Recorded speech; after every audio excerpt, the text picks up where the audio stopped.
think the best thing that we can all learn is to know the difference between an incentive and an ultimatum.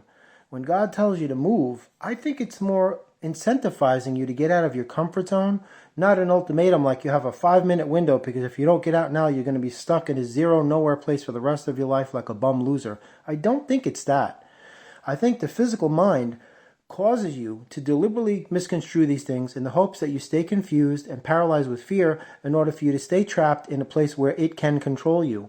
I believe that's what's actually transpiring, my friends. Absolutely. When God tells you to move, whether it's a physical move, emotional, financial, whatever it is, spiritual move, I don't think it's an ultimatum, meaning like you must move now or you will die. I don't think it's that.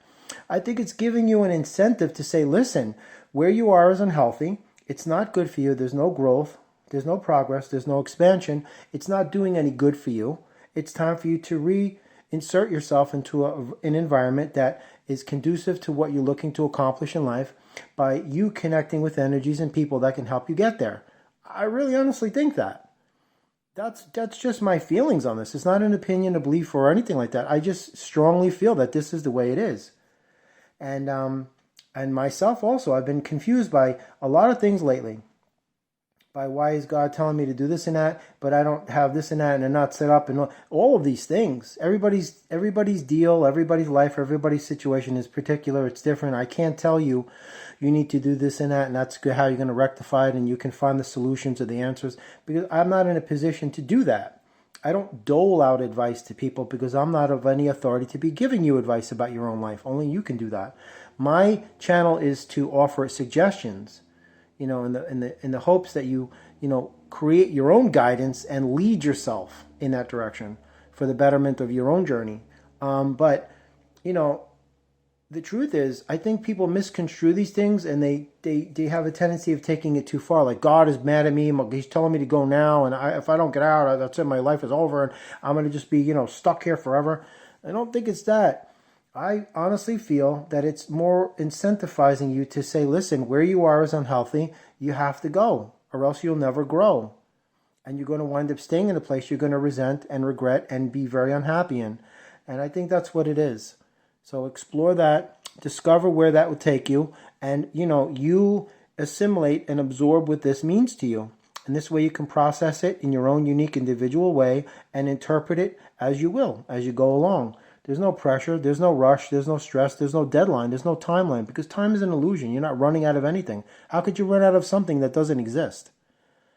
They tell you that time is a real thing, but they cause you to refer to your unlimited power as imaginary. That's why you refer to it, unfortunately, as your imagination.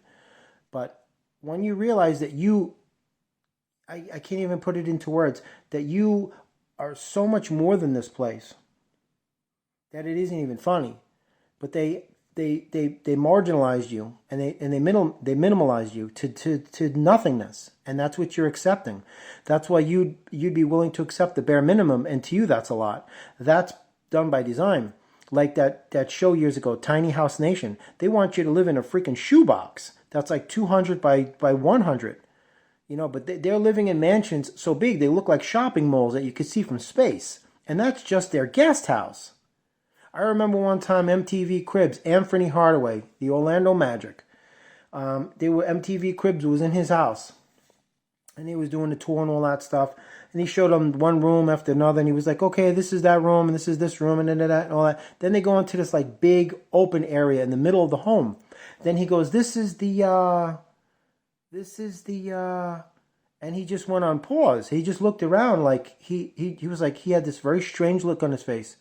He was like, "This is the," he goes, I've never been in this part of the house before." And do you know the man had lived in that house for over 5 years? Isn't that disgusting? A house so big, and you've lived in it for over 5 years. There's parts of the house that you still haven't been in yet. I mean, that's freaking crazy. If you don't believe me, you look it up. Anthony Hardaway, MTV Cribs. I think it was like maybe 2001, 2000, something like that. But I was just flabbergasted. But anyway, I don't think God is threatening you. I think God is attempting to say, listen, I can help you if you'll be willing to help yourself. We have to work as a partnership. It isn't like my way or the highway. God is saying to you, listen, let's meet at some common middle ground here so we can both get you out of this situation, because unless you allow me to, I cannot help you. And if that won't happen, then you can't help yourself. So you have to be willing to compromise. It's not about sacrifice. It's not about pain. It's about a plan. It's not about sacrifice. It's about compromise. And it's certainly not an ultimatum. God is giving you the incentive to move. So whenever you feel the time is right, brother and sister, go.